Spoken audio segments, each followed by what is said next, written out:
በስመ አብ ወወልድ ወመንፈስ ቅዱስ አሐዱ አምላክ አሜን። ግንቦት 18 በዚች ቀን የክብር ባለቤት ጌታችን ካረገ በኋላ በ10ኛ ከትንሣኤው በ50ኛ ቀን ለደቀ መዛሙርቱ መንፈስ ቅዱስን የላከበት በዓለ ጰራቅሊጦስ ነው።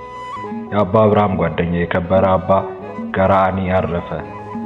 የሰማዕት ሲኖዳ መታሰቢያ ነው። ቅዱስ ሐዋርያ ወአድዕት በዓለ ጰራቅሊጦስ። ግንቦት 18 በዚች ቀን የክብር ባለቤት ጌታችን ካረገ በኋላ በ10ኛ ከትንሣኤው በ50ኛ ቀን ለደቀ መዛሙርቱ ከአብ የሚሰርጽ ሌላ አካላዊ ሕይወት ጰራቅሊጦስን እልክላቸዋለሁ ብሎ ተስፋ እንደሰጣቸው በሐዋርያት ላይ አጽናኝ መንፈስ ቅዱስ ወረደ። ከእናንተም ከአርያም ኃይልን እስከምትለብሱ በኢየሩሳሌም ኑሩ አላቸው። ሁለተኛም ያ እውነተኛ መንፈስ በመጣ ጊዜ ወደ ሰውነት ሁሉ ይመራቸዋል አላቸው። ጴጥሮስም እንዲህ አላቸው፣ እርሱም አለቃቸው የሆነ ጌታችን አጽናኙን ይኸውም መንፈስ ቅዱስ ነው ሊልክልን ተስፋ አድርጓልና የምንሰማውና የምናደርገውን ልብ ያስደርገን ዘንድ። ይህንንም ሲነግራቸው እነሆ የአውሎ ነፋስ ድምፅ ሰሙ። በዓለም ውስጥ እንደርሱ ያለ የሚያውቁት ጣፋጭ መዓዛ አሸተቱ። የተከፈሉ የእሳት ላንቃቸውን በእያንዳንዳቸው ላይ ሲወርድ ታዩ።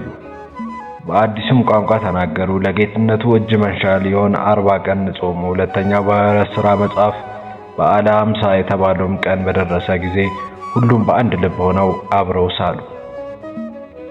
ሳሉ ድንገት ከሰማያት የአውሎ ነፋስ ድምፅ መጣ። ተቀምጠው የነበሩበት ቤትም ሁሉ መላው። የተከፋፈሉ የእሳት ልሳኖችም ታዩአቸው። በእያንዳንዳቸውም ላይ ተቀመጡባቸው። ሁሉም መንፈስ ቅዱስ ተሞሉ። በየራሳቸውም ሀገር ሁሉ ቋንቋ ይናገሩ ጀመር። መንፈስ ቅዱስ የሚናገሩ ዘንድ እንደሰጣቸው ከሰማይም በታች ካሉ ሕዝብ ሁሉ በጸሎት የተጉ አይሁድ በኢየሩሳሌም ይኖሩ ነበር። ይህንንም ድምፅ በሰሙ ጊዜ ደንግጠው ሁሉም ተሰበሰቡ። በየሀገራቸው ቋንቋ ሲናገሩ ሰምተዋቸዋልና ተደንቀውም በድንጋጤ እንዲህ አሉ፣ እነሆ እሊህ የገሊላ ሰዎች አይደሉም? እኛም እያንዳንዳቸውም የተወለድንበት የገዛ ቋንቋችንን እንዴት እንሰማለን? የጳርቴና የሜድ ኤላሜጤም ሰዎች ስንሆን በሁለት ወንዝም መካከል በይሁዳም በቀጰዶቅያም በጳንጦስም በእስያም በፍርግያም በጽንፍልያም በግብጽም በቀሬናም በኩል ባሉት በሊቢያ ወረዳዎች የምንኖር በሮም የምንቀመጥ አይሁድም ወደ ይሁዲነት የገባን የቀርጤስና የአረብ ሰዎች ስንሆን እግዚአብሔር ገናናነት በቋንቋችን ሲናገሩ እነሆ እንሰማቸዋለን። ሁሉም ደንግጠው የሚናገሩት አጡ። እርስ በርሳቸውም እንጃ ይህ ምን ይሆን አሉ። ሌሎች ግን እያፌዙባቸው ጉሽ የወይን ጠጅ ጠግበዋል አሉ። ጴጥሮስም ከ12ቱ ጋር ቆመ። ድምፁንም ከፍ አድርጎ እንዲህ ሲል ተናገራቸው፣ የይሁዳ ሰዎች በኢየሩሳሌም የምትኖሩ ሁላችሁም ይህ የእናንተ ዘንድ የታወቀ ይሁን። ቃሎቼንም አድምጡ። ለእናንተ እንደመሰላችሁ እነዚህ የሰከሩ አይደሉም፣ ከቀኑ 3ኛ ሰዓት ነው።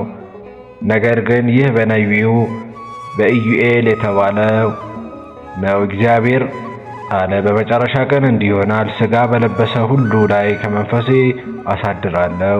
ወንዶችና ሴቶችም ልጆቻችሁም ትንቢት ይናገራሉ፣ ጎበዛዝቶቻችሁም ራእይን ያያሉ፣ ሽማግሌዎቻችሁም ሕልምን ያልማሉ። ደግሞም በዚያ ወራት በወንዶች በሴቶች ባሪያዎች ላይ መንፈስ ቅዱስ አሳድራለሁ፣ ትንቢትም ይናገራሉ።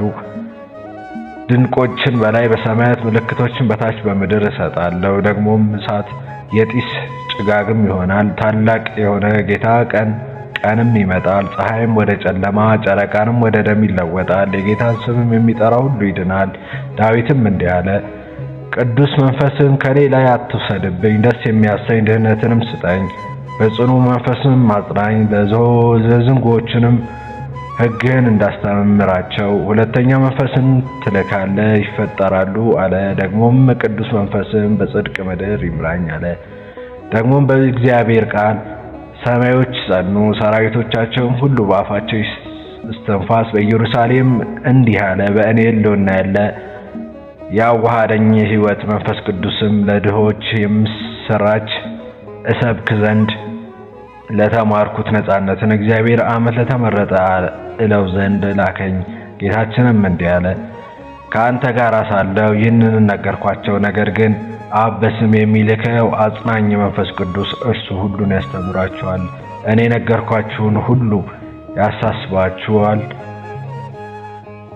እኔ ስለምን እተዋችኋለሁ? የአባቴንም ሰላም እሰጣችኋለሁ። እኔ የምሰጣችሁ ዓለም እንደሚሰጠው ስጦታ አይደለም። ልባችሁም አይታወክ። አትፍሩ። እኔ እሄዳለሁ፣ ወደ እናንተም ተመልሼ እመጣለሁ እንዳልኋችሁ ሰማችሁ። ሁለተኛም ደግሞ እንዲህ አለ። እኔ ከአብ ዘንድ የምልክላችሁ አጽናኝ እርሱም ከአብ የሚገኝ እውነትን መንፈስ በመጣ ጊዜ እርሱ ስለ እኔ ይመሰክራል። እናንተም ደግሞ ከመጀመሪያው ከእኔ ጋር ኖራችኋልና ምስክሮቼ ናችሁ። እንዳትሰናከሉ ይህንን ነግሬያችኋለሁ። ከምኵራብ ያወጣችሁ ከዚህም በላይ ደግሞ የሚገድላችሁ ሁሉ ለእግዚአብሔር መስዋዕት እንደሚያቀርብ የሚመስልበት ጊዜ ይመጣል። እኔም እውነትን ነግራችኋለሁ። እኔ ብሄድ ይሻላችኋል። እኔ ካልሄድኩ ግን አጽናኙ መንፈስ ቅዱስ ወደ እናንተ አይመጣምና፣ ከሄድኩ ግን እርሱ እልክላችኋለሁ። እርሱም መጥቶ ስለ ኃጢአት፣ ስለ ጽድቅም፣ ስለ ፍርድም ዓለምን ይወቅሰዋል። ስለ ኃጢአትም እኔ አላምኑምና ስለ ጽድቅም ወደ አብ እሄዳለሁና እንግዲህም አታዩኝምና ስለ ፍርድም የዚህ ዓለም ገዢ ይፈርድበታልና አላቸው። የምነግራችሁም ገና ብዙ አለኝ፣ ነገር ግን ዛሬ ልትሸከሙት አትችሉም። እርሱ የእውነት መንፈስ በመጣ ጊዜ ወደ እውነት ሁሉ ይመራችኋል። የሚሰማውን ሁሉ ይናገራል፣ እጅ ከራሱ አይነግርምና የሚመጣውንም ይነግራችኋል። እርሱ እኔን ይገልጣል፣ ከእኔም ገንዘብ አድርጎ ይነግራችኋልና ለአባቴም ያለው ሁሉ የእኔ ገንዘብ ነውና ስለዚህ ከእኔ ገንዘብ አድርጎ ይነግራችኋል አልኳችሁ። ጥቂት ጊዜ አለ አታዩኝም፣ ደግሞም ጥቂት ጊዜ አለ ታዩኛላችሁ። ወደ አብ እሄዳለሁና። ደቀ መዛሙርቱም እርሱም እርስ በርሳቸው እንዲህ ተባባሉ፣ ምንድነው ይህ ነገር? ጥቂት ጊዜ አለ አታዩኝም፣ ደግሞም ጥቂት ጊዜ አለ ታዩኛላችሁ፣ ወደ አብ እሄዳለሁና የሚለን። ጌታ ኢየሱስም ሊጠይቁት እንደሚሹ አወቀባቸው፣ እንዲህም አላቸው፣ ስለዚህ ነገር እርስ በርሳችሁ ትመራመራላችሁን? ጥቂት ጊዜ አለ አታዩኝም፣ ደግሞም ጥቂት ጊዜ አለ ታዩኛላችሁም ስላልኳቸው እውነት እውነት እላችኋለሁ፣ እናንተ እንደምታዝኑ እንደምታለቅሱ ዓለም ደስ ይለዋል። እናንተ ግን ታዝናላችሁ፣ ነገር ግን ሐዘናችሁ ደስታ ይሆናቸዋል። ሰው የሆነበትንም ሥራ በፈጸመ ጊዜ ሂዱና አሕዛብን ሁሉ አስተምሩ፣ ስታጠምቋቸውም በስመ አብ ወወልድ ወመንፈስ ቅዱስ በሉ፣ የያዝኳችሁን ሁሉ እንዲጠብቁ አስተምሯቸው፣ እኔም እስከ ዓለም ፍጻሜ በዘመን ሁሉ ከእናንተ ጋር እኖራለሁ አለ። አባ ገአርጊ ገዳማዊ። በዚህች ዕለት የአባ አብርሃም ጓደኛ የከበረ አባ ገአርጊ አረፈ። ይህ ቅዱስ የክርስቲያን ወገን ነው። ወላጆቹም ደጎች ጻድቃን ናቸው። በአደገም ጊዜ ወላጆቹን ከብት የሚጠብቅ እረኛው ነው። ሁልጊዜም የምንኩስና ልብስን ይለብስ ዘንድ በልቡ ይመኝ ነበር። 14 ዓመትም በሆነ ጊዜ እግዚአብሔርን ጸጋ አነሳሳቸው። በጎቹንም ትቶ ወደ አስቄጥስ ገዳም ሄደ። እየተጓዘም ሳለ ከሩቅ የብርሃን ምሰሶ አየ። ወደ ወንዝም እስከደረሰ ድረስ ወደ እርሱ ሄደ። ከዚያም በኋላ ያ የብርሃን ምሰሶ ከእርሱ ተሰወረ። ያንንም ወንዝ በተሻገረ ጊዜ በሽማግሌ አምሳል ሰይጣን ተገለጠለትና ልጄ ሆይ እወቅ፣ ስለ አንተ ልብሱን ቀዶ አባትህም አየሁት፣ እርሱም ያዝናል ያለቅሳል። ተመልሰህ የአባትህን ልብ ልታጽናና ይገባል፣ የዱር አውሬ ነጥቆ የበላ መስሎታልና አለው። አባ ገርአም ደንግጦ 1 ሰዓት ያህል ቆመ። ከዚያ በኋላም የከበረ ወንጌል ከእኔ ይልቅ አባቱንና እናቱን የሚወድ ለእኔ ሊሆን አይገባውም፣ ደቀ መዛሙሬም ሊሆን አይችልም ብሏል ብሎ አሰበ። ይህንን ባለ ጊዜ ሰይጣን እንደ ጢስ ሆኖ ተበተነ። አባ ገርአጊም ሰይጣን እንደሆነ አወቀ። በዚያን ጊዜ ያ የብርሃን ምሰሶ ደግሞ ተገለጠለት። የእግዚአብሔርን መልአክ በመነኮሱ አምሳል አብሮ ተጓዘ። ቅዱስም መልአኩን ተከተለው። እርሱም የአባ አርዮን ገዳም አደረሰው። አባ ገራአጊም አንድ ጻድቅ ሰው መነኩሴ ጋራ በዚያ 14 ዓመት ወጥ ሳይቀምስ ወይን ሳይጠጣ የአትክልት ፍሬም ቢሆን በዚህ በ14 ዓመት ያህል ከሚቀመጥ በቀር አልተኛም።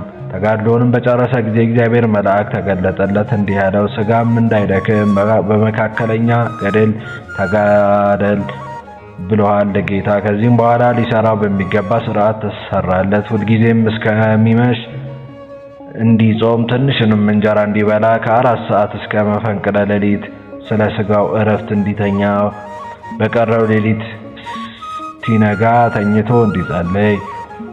በዚህም ተጋድሎ ብዙ ዘመናትን እየተጋደለ በኖረ ጊዜ በበረሃ ውስጥ ብቻውን ሊኖር ወደ ጫካ ውስጥ እየተመላለሰ 2 ዓመት ኖረ። ከዚያም በኋላ ጌታ ተገልጾለት ወደ ቦታው እንዲመለስ አዘዘው። ያ ጊዜም አምላካዊ ኃይል ከከበሩ መክሲሞስና ደማቴዎስ ገዳም አደረሰችው። እርሷም ለደብሩ አቅራቢያ ናት። ወደ ደብሩም በተመለሰ ጊዜ በዚያ ወቅት አብርሃም ከዓለም ወደዚህ ገዳም መጥቶ ሁለቱም በተገናኙበትና በአንድነት ተስማምተው የአስቄጥስ ገዳም አበምኔት ወደ አባ ዮሐንስ ደረሱ። እርሱም ቦታ ሰጥቷቸው በውስጡም ኖሩ። ያ ቦታም እስከ ዛሬ ታውቆ ይኖራል። ያችም ዋሻ በግቢር ትባላለች። የክብር ባለቤት ጌታችን ኢየሱስ ክርስቶስ ስለት የሆነው ጣሪያዋን ሰንጥቆ ወደ እርሱ የወረደባት ናት። እርሱም ሰገዱለት፣ ሰላምታም ሰጣቸው፣ አጽናንቷቸው ከእርሳቸው ዘንድ አደረ። በዚያን ጌታችን የወረደበት መስኮት ብርሃን አዩ። እስከ ዛሬም የተከፈተች ሆና ትኖራለች።